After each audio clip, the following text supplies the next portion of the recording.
kenyataan bahwa media kita sekarang ini, media televisi khususnya, adalah media yang menjadi industri. Kalau seumpamanya nih, sekiranya media kita bukan industri, ya, mungkin kreativitasnya positif semua. Emang ada Pak kreativitas yang kita lihat negatif? Nanti coba kita lihat deh, kita lebih detail lagi melihat kondisi contoh-contoh yang ada gitu ya. Jadi kalau misalnya saya ambil contoh, misalnya sekarang kita lihat kondisi yang saya bilang tadi, media menjadi industri ya. Jadi kalau media itu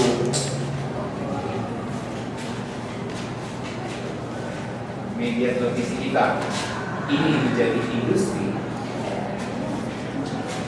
ini adalah sebuah kenyataan, sebuah realita bahwa maka industri ini mengharuskan dia harus selalu kreatif. Tapi kreatif yang boleh saya garis bawahi, kreatif yang liberal kapitalis. Maksudnya gimana Pak? Memang kalau kita lihat yang dimaksud dengan liberal itu adalah segala sesuatu yang mengikuti kepentingan pasar gitu ya. Ambil contoh misalnya gini, kalau dulu kita semua tahu ada handphone yang dikenal disukai orang banyak, handphone Nokia misalnya. Semua orang pakai handphone Nokia karena Nokia itu bagus, ya mungkin manis dilihatnya dan sebagainya, atau banyak model-model baru yang disukai dan sebagainya ya. Sehingga Nokia itu orang semua pakai handphone Nokia. Tapi sekarang kalau kita pergi ke Ambasador, ya ke mall, hampir tidak kita temukan ada nggak handphone Nokia gitu ya? Sebagian Pak. Hampir nggak ada gitu ya handphone Nokia. Jarang. Yang banyak apa? BlackBerry. Cross. Kalau Cross sepatu ya. Cross ya. Itu Maxron ya. Iya, Nokia nggak ada lagi. Iya masih ada tapi jarang ada ya. Artinya kalau dipajang di toko-toko handphone, dipajang itu mungkin Nokia di dalam laci gitu ya. Tanya, ada Nokia nggak? Yang kita malah kaget, kok kayak Nokia gitu ya? Mau buat apaan gitu? Ada tapi di laci atau saya ambil toko yang lain gitu ya. Jadi kalau Cross atau BlackBerry ya dijejer gitu ya. Nah itu kira-kira menurut kamu, tapi sepakat ya, jarang ya, bukan nggak ada, jarang. Menurut kamu kenapa nggak ada? Karena Nokia itu belum mengadopsi Androidnya nggak ada gitu ya. Windows Phone sendiri kalau buat aplikasi-aplikasi yang sekarang aktif pakai seperti WhatsApp, Line, aplikasi game juga ya, belum terlalu banyak vendor software buat masuk. Sorry, ngobrol dong di sini nanti biar nggak.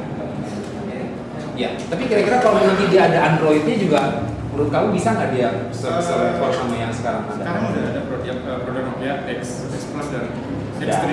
Berarti udah ada dong. Udah ada. Tapi tetap aja jarang ya yang pakai kan? Belum keluar. Ya. Kenapa? Karena emang baru dibuat ini. Ya karena memang bukan lagi zaman tren media. Ya. Nah, maksud saya begini.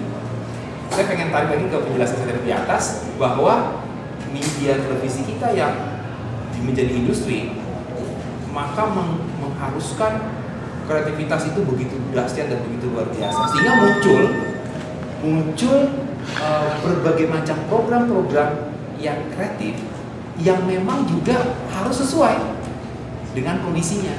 Nah, hanya saja sebenarnya kalau saya pengen tarik ke belakang lagi, media massa itu kan adalah sebuah media yang bertujuan untuk memberikan informasi dan hiburan kepada masyarakat yang sejalan dengan cita-cita pembangunan bangsa Indonesia agar menghasilkan bangsa Indonesia misalnya generasi emas, generasi yang memiliki berkati luhur dan sebagainya. Kan mestinya kan media televisi kan seperti itu kan. Nah kalau kira-kira targetnya atau isi daripada tujuan media massa yang menghasilkan program-programnya yang kreatif dan sebagainya bertujuan seiring dengan sejalan dengan pembangunan nasional, kira-kira programnya akan seperti apa kreatifnya? Seperti sekarang nggak kira-kira? Nah, mungkin akan berbeda ya. Nah, mungkin saya akan coba contohkan kalau kita lihat program-program televisi yang disebut dengan menjadi industri Indonesia itu beda dengan di negara-negara lain. Misalnya kita contoh lihat di Malaysia gitu ya. Mungkin kita lihat lagi negara yang lebih maju kayak di Australia, media televisi bukan sebagai industri. Industri itu maksudnya gimana sih? Kayak kita kalau lihat pabrik sepatu ya. Dimana ada yang lagi top, lagi tren, kayak pabrik handphone juga gitu. Ada Androidnya, dijual Androidnya. Kalau nggak laku. Nah itu yang disebut dengan menjadi sebuah industri. Sedangkan di negara-negara yang saya bilang dia tidak menjadi industri. Karena apa? Karena media televisi itu ditargetkan sejalan dengan pembangunan nasional mereka. Maka isi-isi siarannya juga akan disesuaikan. Atau contohnya kita lihat di Amerika saja misalnya. Negara Amerika memang betul-betul kapitalis, liberal. Sehingga walaupun medianya menjadi industri seperti kayak di Indonesia, tapi tidak sebebas juga kayak di Indonesia. Jadi kalau begitu kebebasan itu tidak absolut gitu. Kayak apa sih Pak kebebasan yang absolut di Indonesia? Ya mungkin teman-teman yang pernah belajar di kelas sama saya sudah kasih contoh. Tapi saya kasih contoh di sini karena mungkin ada yang belum tahu ya. Misalnya berita tentang anak-anak SMP berkelahi. Contohnya ini ya. Kalau misalnya kru yang meliput tidak mengambil gambar anak-anak yang pegang rantai, muter-muter gear motor gitu ya, diambil sambil lari-lari gitu ya, diambil angle-nya dengan komposisi yang betul-betul membuat itu menjadi sangat bagus dilihatnya, itu kreatif. Tapi itu sejalan nggak dengan karakter bangsa Indonesia? Enggak kan? Jadi kalau anak-anak lihat, wah pakai gear motor yang dibuang di bengkel motor laku terus diambilin gitu ya.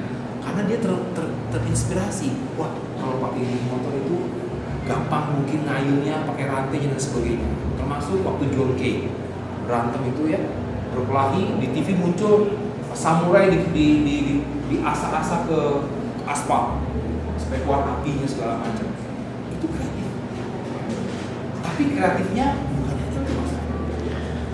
Kalau di Amerika walaupun kreatif, tapi program-program yang mungkin saya coba spesifikasi dengan program-program yang sifatnya anggaplah film blue gitu ya.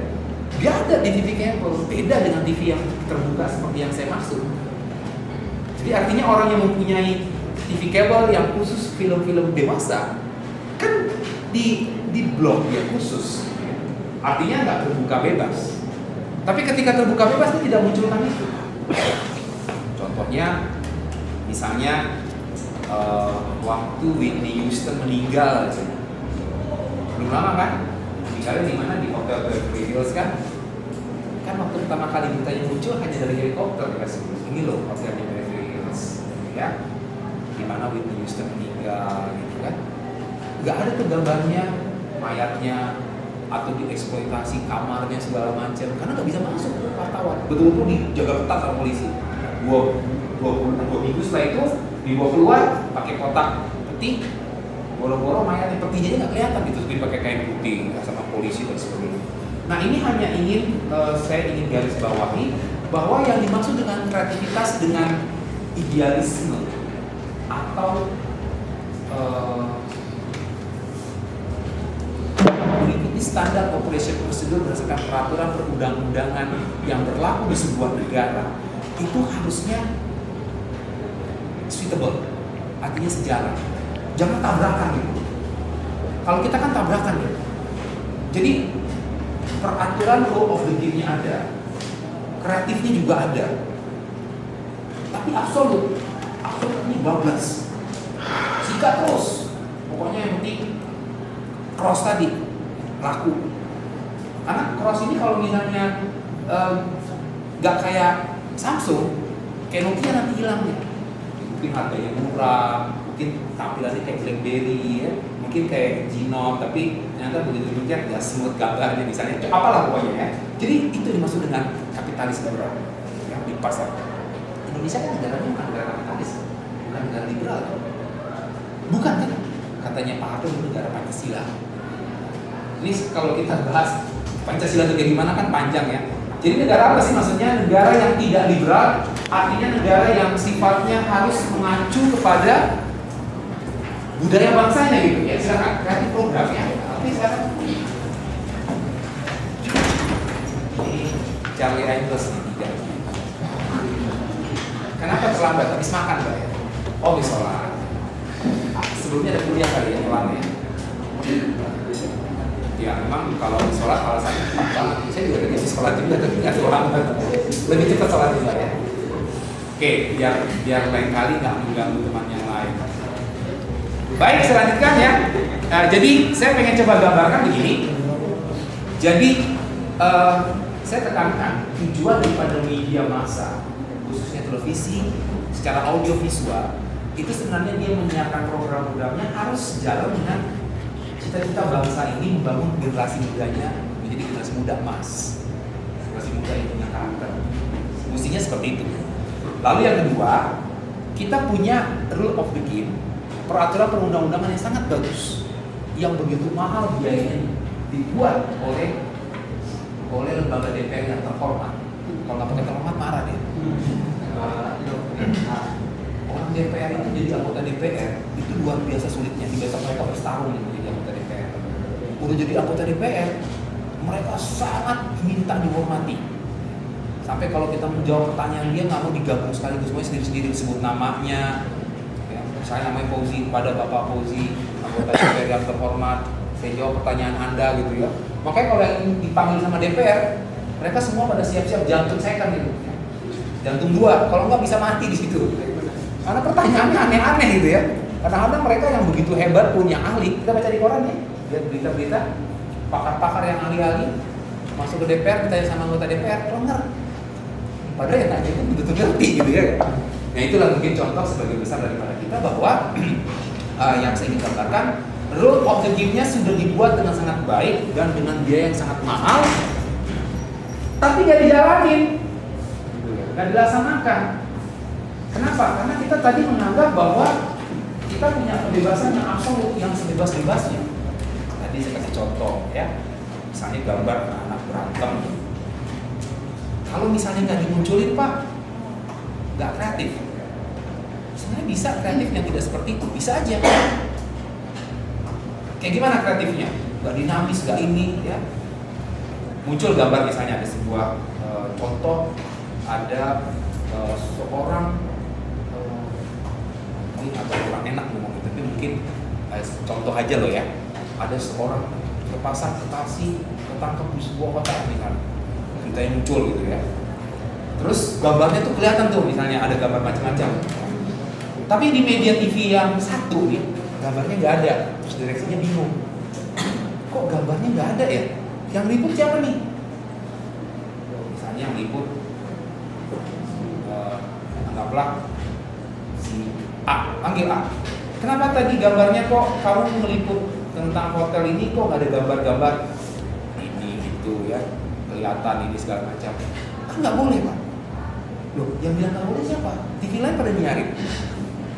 Nggak diapa-apain, nggak dihukum, nggak dilarang. Jadi gimana? Tayangin aja, ikut aja gambar seperti itu. Nah, jadi itu contoh bahwa sebenarnya kalau kreatif yang dimaksud dengan tujuan untuk seenaknya menayangkan segala sesuatu yang sudah melanggar koridor-koridor yang sudah ada dan diawasi, pengawasannya juga tidak dengan baik, ini membuat menjadi kacau. Nah mungkin ini yang pengen saya gambarkan di awal kita kuliah. Nanti kita akan coba belajar lebih jauh tentang kreativitas. Tetapi di awal ini mungkin kalian juga harus paham bahwa apa yang terjadi di realita di depan mata kita, bahwa kita punya rule yang bagus, tapi kita punya pelaku-pelaku industri kita yang begitu bebas absolut menayangkan, membuat kreatif-kreatif program tanpa memperhatikan koridor yang ada, dan kita bukan negara yang liberal kapitalis sebenarnya, tapi lebih daripada negara-negara yang liberal, ya, contohnya Amerika dan Memang kenyataan Pak, iya senator Amerika pernah ke Indonesia nonton TV, kaget dia. Dia bilang, gila, di Amerika aja nggak boleh tayangan seperti ini. Di Indonesia boleh ya? Boleh. Malah kalau nggak ada nggak seru. Kan ada mahasiswa yang belajar ke luar negeri misalnya ke Australia. Tadi saya bilang contoh Australia tidak industri medianya ya. Dia nonton sebuah berita misalnya ada orang dibunuh. Orang itu dibunuh nggak kelihatan mayatnya dari jauh karena dijaga oleh polisi. Jadi kamera nggak bisa ngambil gambar dia. Dan kalaupun bisa nggak boleh dilarang keras. Nah mahasiswa yang nonton pada bilang, darahnya mana darahnya? Mayatnya mana? Nggak kelihatan. Karena biasa kalau di Indonesia udah lihat darah gitu. Udah biasa melihat mayat bergelimpangan. Dan itu suatu hal yang lumrah gitu kan. Nah ini mungkin yang perlu kita waspadai, maka kejadian-kejadian seperti kemarin ada mayat dibuang di tol Bintara gitu. Kita kan jadi tanda tanya. Kok tega-teganya seorang mahasiswa membunuh temannya sendiri di dalam mobil dengan cara nyetuk dan dibekap gitu kan? Ini kira-kira makannya apa ini orang ini gitu kan? Ini manusia ini makannya apa dia? Kok bisa seganas itu gitu ya, setega itu? Psikolog juga bingung, jangan-jangan orang tuanya apa sadis di rumah? Apa karena media TV yang menayangkan program-program yang terlalu keras, ya? Mengeksploitasi kekerasan yang begitu luar biasa, sehingga kok anak ini kok masih muda, umur 19 tahun, tega membunuh temannya perempuan lagi gitu.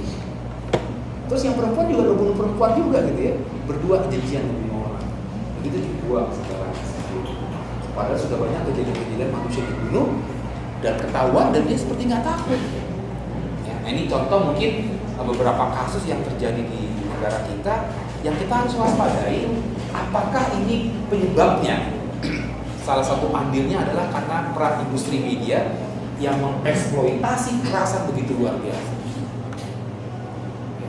Mungkin kalian udah tahu belum yang dimaksud dengan eksploitasi kekerasan itu kayak apa gitu ya? Bisa Mas coba dijelasin? Yang contohnya eksploitasi kekerasan di media ini contohnya seperti apa misalnya? Eksploitasi kekerasan Media televisi contohnya apa misalnya buat kamu? Yang Anda pernah lihat mungkin yang dimaksud dengan mengeksploitasi kekerasan contohnya apa? mungkin film-film box office, Contohnya adegan apa? juga yang sadis, kocok-kocok partai-partai besar. Bisa aja ya. Tapi tadi sudah saya sebutkan mungkin contohnya tadi anak-anak SMP parkir motor gitu ya. Waktu ya apa?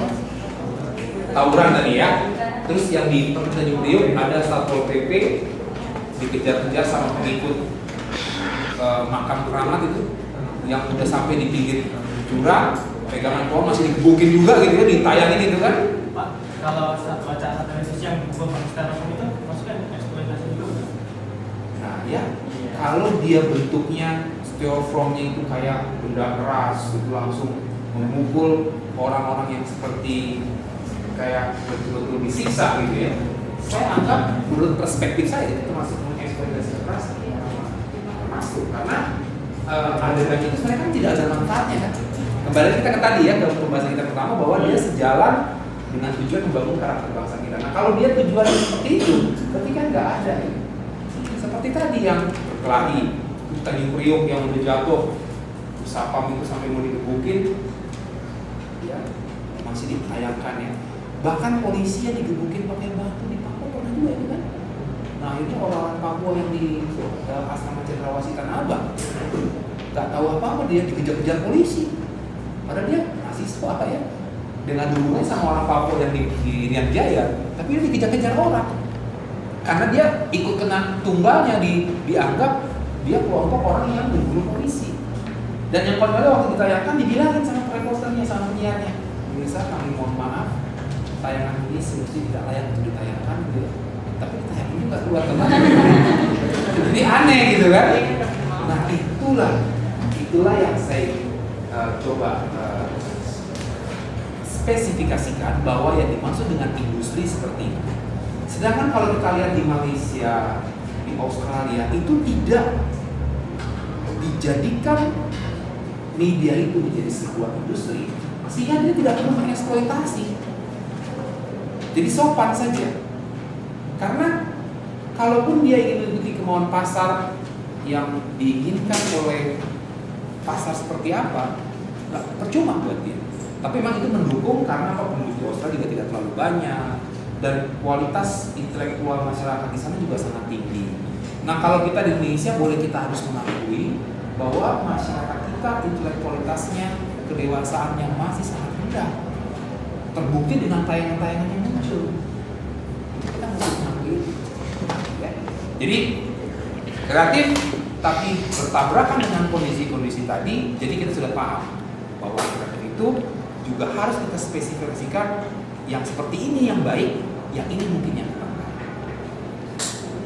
Baik, mungkin ada yang mau nanya dulu, mau tukar pikiran dengan apa yang saya sampaikan tadi? Ya silakan Mas, biar lebih menarik silakan.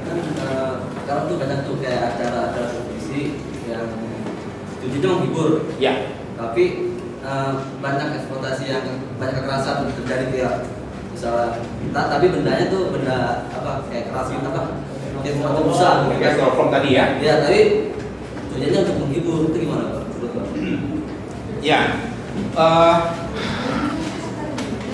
memang harus kita akui ya, harus kita akui bahwa program-program yang dibuat oleh teman-teman di televisi swasta itu memang kreatif, ya. Seperti tadi ada styrofoam dipukul dengan tujuan untuk menghibur, itu juga termasuk kreatif.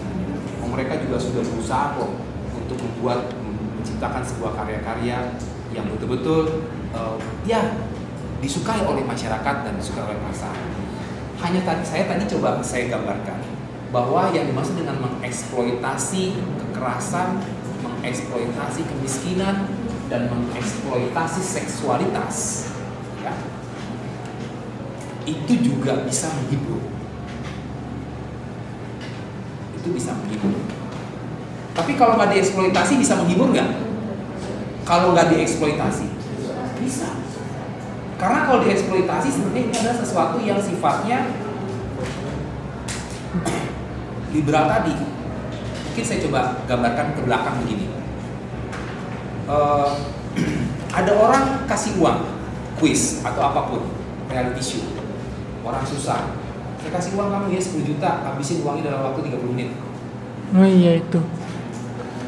Nah, kira-kira ini bagus nggak mendidik kepada manusia kita, bangsa kita yang tipikalnya males? Ya, bangsa kita ini termasuk tipikal yang males apa enggak sih? Kita mesti mengakui bahwa orang Indonesia itu kebanyakan masih ada yang males. Tapi kalau kita lihat Jakarta, orang Jakarta tuh nggak males. Buktinya apa? Jam 4 pagi kalau kita lewat Kebayoran Lama atau lewat Cibubur Raya, ramai. Apalagi pas di jembatan itu ya, nggak bisa gerak gitu. Orang asing kalau lewat itu bingung. Wah, orang Indonesia kerja keras di luar, duduk bangun nggak tidur. Tapi coba kita lihat yang kerja itu siapa? Sama aja joget-joget. Apa ini joget? Lagi bulan puasa sama aja joget-joget. Ya, ini lain lagi nih ya kalau itu masalahnya ya. Ini dia mungkin tidak ada ininya dia, tidak ada kegiatan lain yang positif, sehingga dia jadi ya mungkin nyari hiburan untuk refreshing. Tapi yang saya maksud begini, ketika di jalan di Kebayoran Lama itu mereka kerja pagi-pagi, coba kita lihat tukang sayur, tukang jagung, tukang ikan, orang-orang kelas bawah. Dalam sehari dia dagang di situ dapatnya berapa sih paling? Dibandingkan dengan anggaplah dosen yang ngajar 1-2 jam dia dapat berapa ratus ribu misalnya. Itu yang ingin saya gambarkan, keintelektualitasan seseorang dengan competitive advantage. Jadi orang itu menjual sesuatu, kalian menjual sesuatu dengan harga yang kalian tukarkan dengan sebuah barang. Kalau kalian bisa mendapatnya jauh lebih banyak, berarti Anda mendapatkan competitive advantage yang tinggi. Sementara orang yang dipertukarkan itu lebih rendah. Misalnya ada laptop. Laptop ini bisa mendesain sebuah sistem master control dalam sebuah stasiun TV, mengoperate sebuah sistem yang sangat complicated. Harganya itu mungkin 1 kontainer kayu di sebuah hutan di Indonesia. Itu competitive advantage. Jadi orang-orang yang di pasar Kebayoran Lama tadi malam itu saya bilang, itu adalah orang-orang kelas bawah.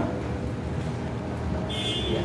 Jadi kalau misalnya kita lihat kreativitas yang dimaksud di sini, bagaimana kreativitas dan kerja keras dengan orang yang malas dengan orang yang rajin, orang Indonesia masih bisa kita kategorikan masih banyak yang malas. Nah kalau tayangannya kreatif, yang memberikan uang atau ikut gambling itu kayak orang main judi, kuis. Misalnya ikut kuis, ada pertanyaannya, ini mohon maaf bukan jelekin Nabi Muhammad, tapi ini contoh ya. Di manakah Rasulullah pertama kali mendapatkan wahyu? A. Buah hiro. 2. Buah burung hantu. Pertanyaannya konyol banget ya. Anak kecil tuh pasti dia bisa jawab buah hiro, yang buah burung hantu itu salah. Sehingga bisa ditanya, ini kamu bikin soal kenapa bodoh kayak begini sih? Justru pertanyaan yang bodoh seperti itu yang menyebabkan orang akan ikut. Ini kan gamblingnya tinggi. Nah orang Indonesia kalau dipakai gambling sangat senang. Kenapa? Karena memang tipikal manusianya memang yang punya kreativitas yang rendah. Dan orang Indonesia itu kalau main judi itu bukan hobi, itu mata pencaharian. Iya kan? Coba lihat orang-orang Chinese, orang-orang Eropa, orang Jepang itu main judi adalah sesuatu yang sifatnya fun.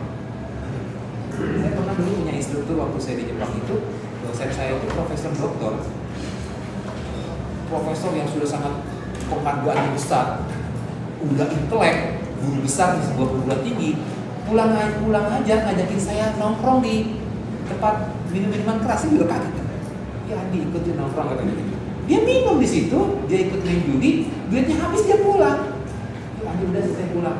Kalau kita kan nggak main judi, semuanya dijual, keluarga apa adanya gitu kan. Dan dia jadikan mata pencaharian hidup. Padahal judi itu dibuat orang seperti mereka itu hanya fun, hanya hobi. Jadi dia punya uang main judi ke Macau, habis pulang. Kita nggak dijual semua, besok gaji saya dijual, besok ini saya dijual gitu kan. Sehingga kalau ada program-program yang berbau gambling atau judi ditanyakan di Indonesia, gawat kita ini. Bisa babak belur bangkrut semua orang-orang Indonesia. Karena dia semua sumbangkan uangnya, dia semua pertaruhkan apa yang dia miliki untuk gambling. Karena gambling, judi, orang Indonesia itu bukan budaya, tapi itu sesuatu yang sifatnya dijadikan sebagai mata pencaharian hidup. Dia pergi kerja, mau tidur, main judi gitu. Dia orang-orang mereka tadi itu kan dia punya pekerjaan, ketika dia main judi, dia hanya untuk hiburan saja gitu. Nah, jadi mungkin tadi saya pengen gambarkan di situ bahwa sesuai dengan pertanyaannya tadi, bahwa program-program yang sifatnya menghibur itu sebenarnya tidak perlu dieksploitasi, juga itu sudah cukup kreatif dan sudah bisa sesuai dengan tujuan yang sebenarnya. Tapi kalau dieksploitasi akan lebih hot. Contohnya berita, ini mohon maaf nih, saya tidak pernah mungkin yang dengar ya, saya kasih contoh. Misalnya berita begini, di Amerika itu pernah ada gubernur New York, bule, kalau nggak bule ada negro kan, orang bule ya, itu dia ketangkep basah berselingkuh dengan seorang PSK profesional, diberitakan di media-media. Gubernur New York, ada nih beritanya kira-kira 2 tahun yang lalu ya, betul-betul terjadi, berselingkuh, ya, tangkap di sebuah hotel dengan seorang PSK, ramai itu beritanya, tapi gambarnya nggak ada tuh, gambar di kamarnya, ya, gambar PSK-nya, cewek-cewek itu nggak ada, nggak keluar. Cuman gambar gubernurnya ketika dia sibuk dan kantor dan sebagainya, 2 hari dia mundurkan diri. Dia bilang, saya memilih keluarga saya bersama dengan anak istrinya, dia mundur jadi gubernur New York. Padahal jadi gubernur itu kan serba dinas ya, rumah dinas, mobil dinas, telepon dinas, istri dinas. Enggak kan? Ya, semuanya serba dinas. Makanya pejabat-pejabat Indonesia kalau jadi pejabat ogah mundur. Karena mikirin dinasnya tadi, semuanya dinas. Entah nelfon tukang sayur, kan dinas semua nih. Padahal dia nelfonnya bukan nelfon dinas, tapi dibayar dinas semua. Sehingga ketahuan ketangkep basah, selingkuh ketangkep basah, cuci uang gitu ya. Handphone-nya kelihatan BlackBerry-nya di depan dipotret dibilang bukan BlackBerry-nya dia. Kawan ini juga bilang bukan saya. Padahal gambarnya ada. Karena semua yang dinas tadi itu yang menggiurkan. Nah di Amerika tadi dia langsung mundur. Saya mundur. Saya tidak lagi jadi gubernur. Diganti sama orang kulit hitam yang buta lagi gubernur lagi. Jadi mereka punya responsibility yang tinggi sekali, sense of responsibility tinggi sekali ya. Nah kalau kita di Indonesia rasa memiliki ketika terjadi sesuatu dieksploitasi. Contoh misalnya ada seorang 3 pria 1 wanita membuat video porno di Bogor, pernah kan? Gambar ceweknya dikasih unjuk, rambutnya pirang, di kerok pendek gitu kan, sehingga yang nonton kan kepo semua kan, pengen tahu siapakah dia gerangan, dia pengen tahu semua, cari di internet, nanya-nanya ke warnet ada nggak VCD-nya gitu ya kan, itu kayak gitu tuh ya, semua orang semua jadi kepo, jadi gara-gara apa? Gara-gara tadi kayak cross tadi dicari di pasar ambasador ada semua, karena memang dicari, karena dikompori oleh media massa konvensional. Kan TV itu media massa konvensional ya. Jadi media TV itu media massa konvensional yang sengaja dikomporin, digenjot, dibombardir karena mempunyai keuntungan yang sangat luar biasa. Jadi pemilik media itu menjadikan media sebagai alat mesin uang untuk melipat ganda uang yang sebesar-besarnya. Dia manfaatkan itu. Jadi keberpihakan yang ditujukan kepada masyarakat, seolah-olah berpihak kepada masyarakat, seolah dia membantu masyarakat, seolah dia menghibur masyarakat, di situ dia keruk keuntungan yang sebesar-besar. Nah itu contoh ya. Jadi kalau misalnya berselimut dengan kreativitas, sebenarnya bisa nggak kayak gitu? Bisa, nggak perlu seperti itu, bisa. Nah inilah makanya peran pengawasan dari pemerintah yang harus bukan otoriter kembali ke Pak nanti, pemerintahan yang tegas, yang pun penuh kepercayaan diri yang tinggi dan didukung oleh kekuatan infrastruktur yang betul-betul bisa mempunishment kalau ada kesalahan, bukan malah dibiarin. Ya. Jadi kalau misalnya menghibur seperti itu Pak, ya betul menghibur. Tapi bisa nggak menghiburnya? Contohnya kayak, saya kasih contoh misalnya gini, kita bicara menghibur lawak berarti ya. Saya ingat betul lawakannya Miing CS Bagito Group dulu. Kalau kalian mungkin pernah nonton, itu lawakannya berkualitas. Artinya menyindir, tapi memiliki kekuatan untuk membangun rasa kritis yang tinggi. Miing Bagito Group dulu ya. Itu lawakannya lucu dan bagus, dan bisa mendidik, ya bisa mengkritis orang. Atau Iwan Fals dengan lagu-lagunya kan juga lucu-lucu dan bagus-bagus ya. Nah sekarang kalau kayak Olga, jalan ngesot. Kenapa lo ngesot? Habis diperkosa di angkot nih. Itu dia mau ngelawak, tapi itu kan nyakitin orang. Pernah kan kayak gitu kan? Dia memang tujuannya ngomongnya ngelawak, tapi itu kan menghina orang gitu. Artinya apa? Olga nggak belajar, tidak berusaha mengembangkan pengetahuan dia. Dia hanya ngomong seenak udelnya dia dengan intelektualitas yang rendah. Kalau Miing kan sama kakaknya tuh si segala macam, saya rasa dia juga cukup berpendidikan, gitu kan? Atau kayak dulu Warkop ya, mungkin lah kita lihat Warkop atau Jojo yang sudah meninggal almarhum kemarin. Jadi maksud saya kita sekarang ini, industri kita ini sekarang kita kepengen bagaimana industri ini bisa menyajikan sesuatu yang bukan liberal kapitalis tadi. Artinya ketika dia menyumbang sesuatu, berita, informasi atau hiburan, bukan hanya untuk mengeksploitasi saja, tapi juga dia bisa memberikan sesuatu yang kreatif dan membangun. 3 tadi, dieksploitasi, kekerasan, kemiskinan, sama seksualitas. Paling enak seksualitas kalau dieksploitasi, paling seneng. Orang pasti berebutan pengen nonton, pasti pengen tertarik untuk tahu. Ya. Coba aja ketika Cut Tari beritanya sama Luna Maya keluar, ya, dari pagi sampai malam tuh itu semua yang bagus. Bahkan gambar filmnya Cut Tari pertama kali keluar menjadi backdrop di sebuah media TV. Mungkin ada yang pernah lihat. Waktu itu saya belum lihat. Ada mana pada ngobrol. Itu kan gambar awalnya tuh yang pertama kali keluar tuh. Tahu semua orang yang pada lihat. Kenapa? Karena dijadiin backdrop. Kan gila itu kan. Media TV menayangkan sebuah talk show tentang sebuah perselingkuhan. Adegan awal videonya dijadiin backdrop gitu. Keterlaluan banget ya, kesian si ceweknya sebenarnya. Tapi mau dibilang apa? Karena dia sesuatu yang sifatnya kreatif tadi. Bagaimana backdropnya nih? Udah taruh aja Cetari. Enggak, gambar kota Jakarta yang virtual, Jalan Semanggi. Cetari gitu sekalian.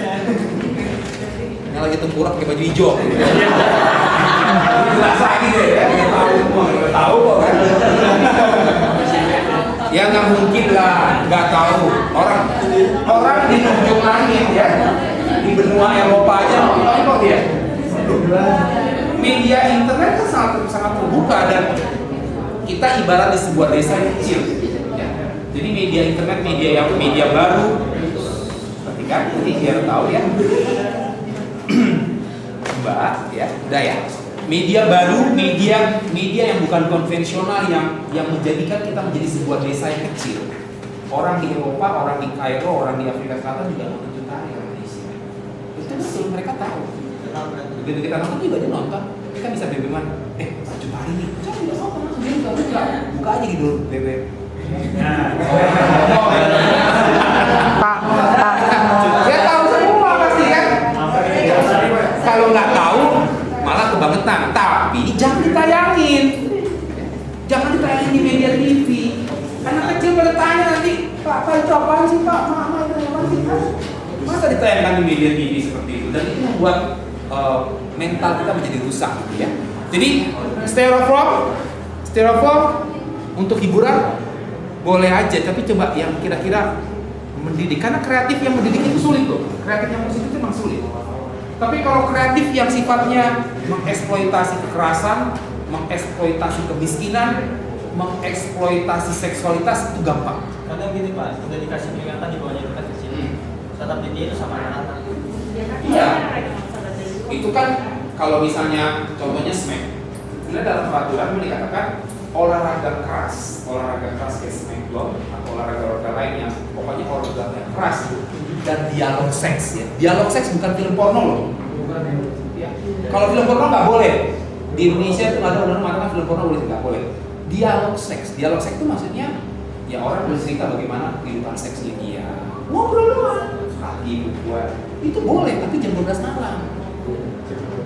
Jangan jam 2 siang. Anak-anak kan maksudnya apa nih, ngobrolin apa gitu, nggak pantas ya. Jam 12 malam boleh. Jadi itu ya. Ya jadi kalau jam 12 malam boleh. Dia ngobrol seperti itu. Ya, itu boleh. Baik, jadi kalau yang saya tadi mau bilang, kalau yang sulit itu yang bikin kreatifnya positif. Kalau yang kreatif yang kacangan gampang. Contohnya misalnya begini, saya kasih contoh orang-orang asing berpikirnya ya. Saya pernah punya teman orang Kanada, mungkin pernah saya cerita ke teman-teman yang pernah belajar sama saya. Namanya John Northcott dari TV CNC, Canada National Company, perusahaan TV di sana. Dia email saya, dia bilang nih saya mau ke Indonesia. Saya udah pernah kenal sama dia gitu. Saya mau ngapain John? Saya mau ke Hotel Ambacang, mau ke Padang, mau liput tsunami di Padang. Waktu itu kan tsunami di Padang ya. Oh iya John, kapan? Pesenin hotel di Indonesia, Jakarta. Terus kita ke Padang dulu. Temenin saya nih ya katanya. Oh iya, oke saya izin kita pergi ke Padang. Sampai di Padang, di Hotel Ambacang tuh kru TV itu semua pakai STG, TV One itu meliput penyelamatan orang di tengah-tengah batu. Yang tipe batu itu ada yang dikasih pakai aqua, ya. Terus ada yang mau digergaji kakinya gitu. Mana live semua gitu, pakai kamera semua pada STG. Terus saya bilang sama dia, gambarnya mau diliput nggak sih? Dia ngeliatin gitu kan. Kita saya tanya teman saya dulu ya. Panggil kameramennya, ya, produser semua ngobrol. Dia bilang sama saya, saya mau ngambil gambar ini. Saya bilang, mau ngambil gambar yang mana lagi? Saya bilang, ini paling eksklusif gambar ini. Saya bilang, penyelamatan di tengah batu, ya. Kaki digergaji, ya, kaki mata digotong-gotong. Itu kan paling eksklusif buat orang Indonesia. Paling enak ditayangin. Pasti nonton senang semua. menikmati sambil makan kacang, makan kacang. Jadi orang yang dalam keadaan itu dieksploitasi, ditayangkan di TV. Orang Kanada ini nggak mau ngambil gambar itu, demi Allah, nggak mau deh. Saya nggak mau ngambil gambar ini, mau gambar apa? Mau ngambil gitu, ya saya dua aja nih orang. Saya bingung dia mau ngambil gambar apa jauh-jauh dari Kanada ke Indonesia. Lihat TV pakai SNG semua live, eksklusif. Dia nggak mau ambil gambar. Dia mau ambil gambar yang apa juga? Apa dia bilang? Begini Andi, saya pengen cari gambar, pengen buat gambar, pengen saya tayangkan nanti di Kanada. Orang yang selamat dari bencana tsunami itu, dari gempa bumi itu. Terus saya pengen wawancarai dia, kita pengen ambil gambarnya. Saya pengen suruh dia cerita bagaimana dia bisa selamat. Dan kalau perlu, ada orang-orang yang bisa dia selamatkan juga, bagaimana dia menyelamatkan diri seperti itu, selamat dari bencana itu. Nanti saya pengen tampilkan di Kanada, biar nanti orang di Kanada lihat, kalau nanti ada bencana tsunami, gempa bumi seperti itu di Indonesia, dia bisa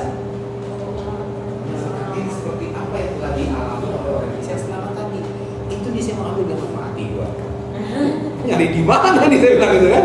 Saya juga mesti begini nyari-nyari orang gitu kan? Tanya-tanya teman dulu, siapa kira-kira yang selamat? Kita tanya, kita telusuri kampung-kampung. Nyusahin kita ini orang ini. Tapi coba lihat, dia punya unik-uniknya, dia punya talentnya untuk membangun kreativitas yang tidak gampang. Sulit itu, sulit sekali.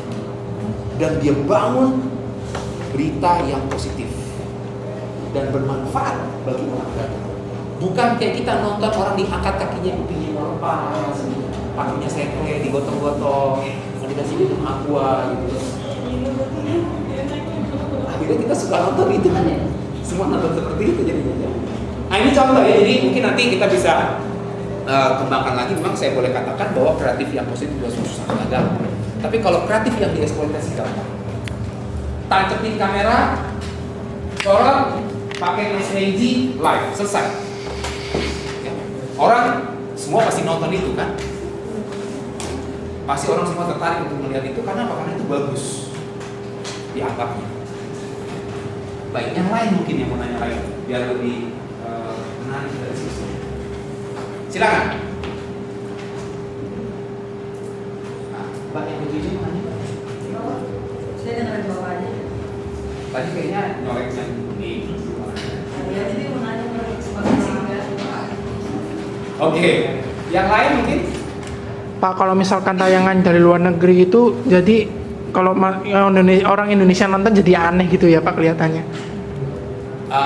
Ya, kalau di kayak contohnya tadi saya mau bilang juga, kayak di Australia itu kalau ada bencana banjir gitu kan, kebakaran hutan gitu kan, itu kan paling nggak pakai helikopter saja dia bilang tuh banjir tuh bencananya, tuh kebakaran rumah udah hancur, udah tinggal puing-puing, dari helikopter aja dikasih tunjuk paling udah.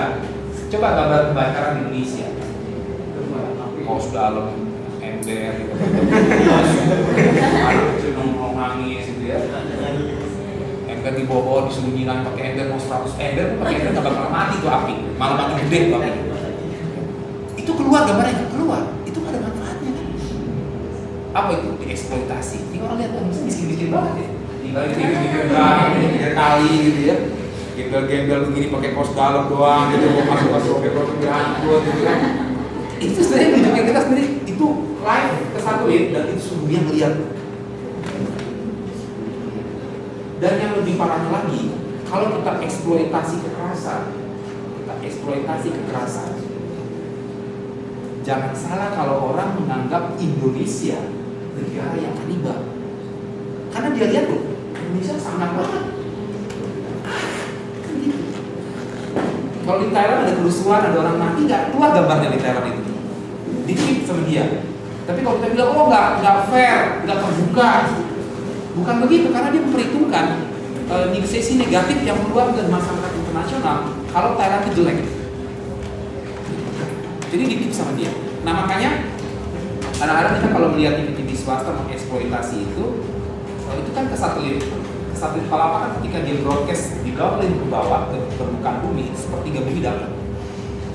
Dan orang bisa lihat semua, seperti orang di Arab Saudi sana bisa tahu. Makanya pernah saya ketemu sama orang di Arab, dia tanya Indonesia ya. Dia bilang pernah ke Indonesia. Dia bilang saya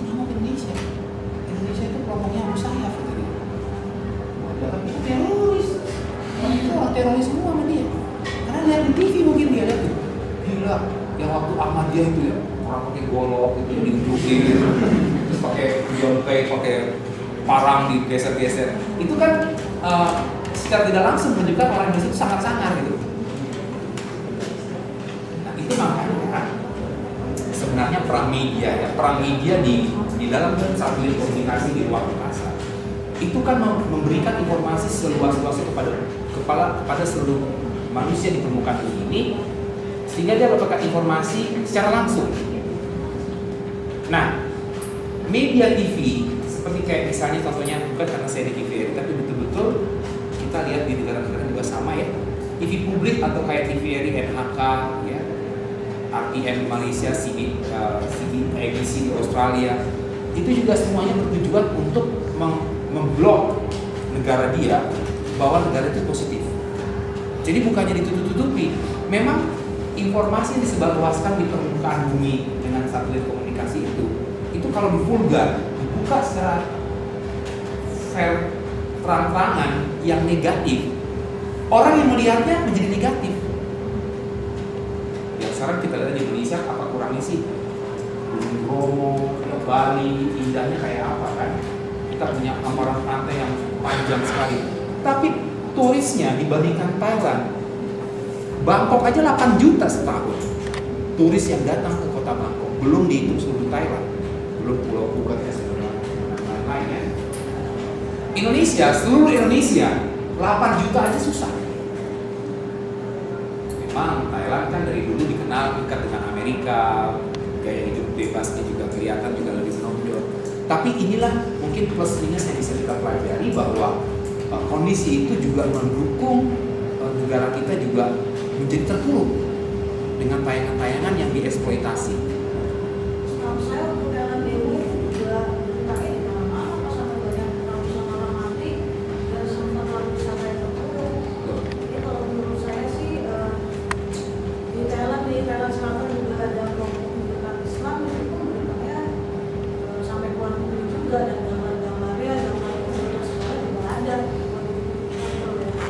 Nah, kalau masalah pariwisata sih menurut saya Indonesia memang ketinggalan karena infrastrukturnya itu ya, dan iklan-iklannya kurang tercapai, dan pemerintah tuh dananya itu nggak sebesar di luar negeri gitu, kalau yang saya dengar. Ya betul. Memang variabelnya banyak, betul. Saya rasa pendapat saya juga tepat bahwa kita punya kontribusi yang kurang dari promosi ya, infrastruktur dan sebagainya. Tapi mungkin coba saya klarifikasi juga bahwa walaupun Thailand musuh, tapi Anda lihat tayangan-tayangannya nggak ada mayatnya. Indonesia nggak usah musuh, nggak usah perang gitu ya. Mayatnya Sarah yang di Bintara itu dikasih unjuk gitu loh.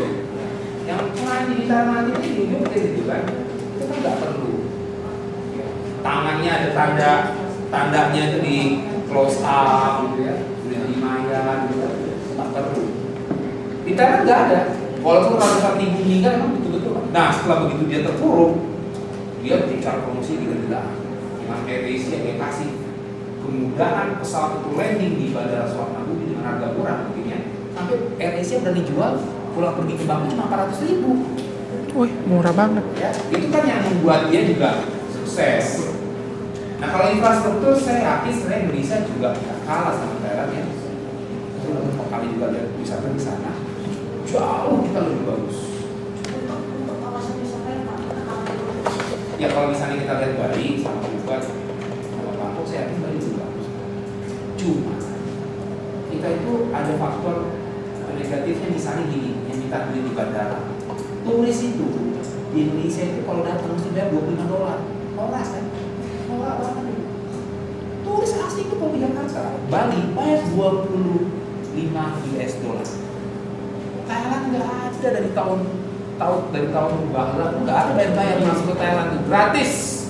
Dan di dunia ini nggak ada orang masuk ke negara itu bayar, kecuali bayar visa. Kita juga kena visa, udah kena visa kena lagi cas. Coba lihat deh di barang sekolah tuh kalau di tulis ngapain dia mesti bayar lagi? Ya itu mengganggu juga. kalau infrastruktur saya rasa kita nggak kalah ya, bagus kok. Walaupun ada yang kurang bagus, misalnya kayak di Jogja ya banyak yang kurang bagus, tapi kalau di Bali, Anyar, wih